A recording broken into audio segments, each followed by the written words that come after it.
Our top story at 11 tonight, the search for a missing Salem woman and her young son. They haven't been seen since early last week. Carissa Fretwell's family first reported her and her son Billy missing last Friday. Today, the search expanded to 2 properties in Yamhill County, and detectives are looking for a person of interest. We have team coverage for you on this story tonight. Catherine Cook is in Salem and talked with Fretwell's neighbors there.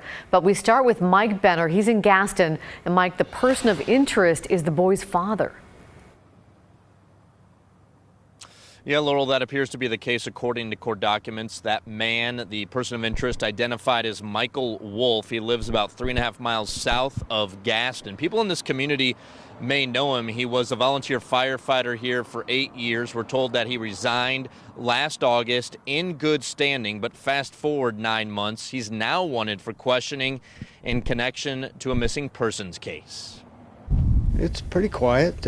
Typically, it's nice up here. In the rolling hills just outside of Gaston, detectives searched the home of Michael Wolf. The 52-year-old, according to authorities, is a person of interest in a missing persons case. Boy, I don't know what to think. You just never know your neighbors, I guess. I would never guessed. I met him a couple weeks ago. He was quiet, nice. There wasn't anything odd. It was just a neighbor saying hi and has a dog. Neighbors are shocked that investigators want to talk to Wolf about the disappearance of Carissa and William Fretwell, last seen on May 13th. KGW has learned that Wolf is the father of 3-year-old William.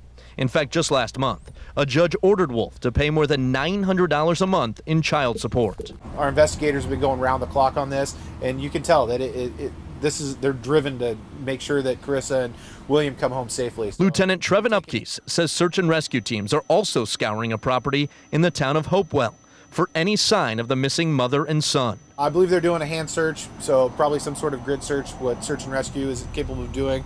I know that we have our drone up in the area. No sign of a drone above Wolf's property, at least not on this day.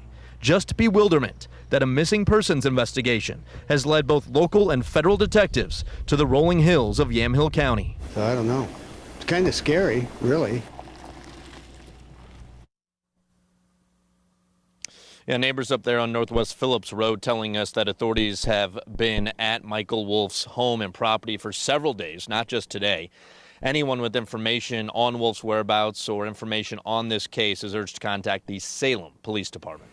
Back to you. All right, Mike Benner live tonight. Thank you. We also want to tell you there is a search warrant that was left inside the missing mother's car. It shows that investigators are at least looking for any signs that this was a criminal act. Catherine Cook is live outside the Salem apartment where the missing mom and her son live.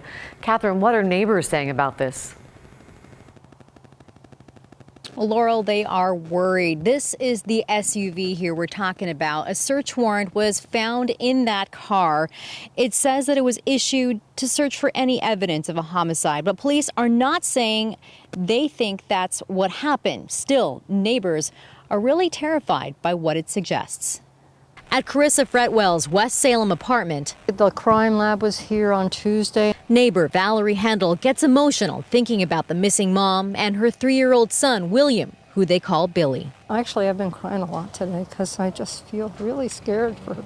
Carissa's front door is covered in black fingerprint dust. Her green SUV is still parked out front, its doors sealed shut with evidence tape. A search warrant in the front seat notes investigators are looking for evidence of a homicide. The last time I saw her, she was putting a little boy into the Montero. Carissa and Billy have been missing since May 13th, when Carissa didn't show up to work. 4 days later, family members filed a missing persons report with Salem police. Valerie says Carissa was shy and had sole custody of little Billy. She used to see them playing ball in the front yard, something she hopes to see again. I hope we find her because we've all been praying for her and the boy. Again, if you have any information on where Carissa or her little boy Billy could be, you're asked to call Salem Police.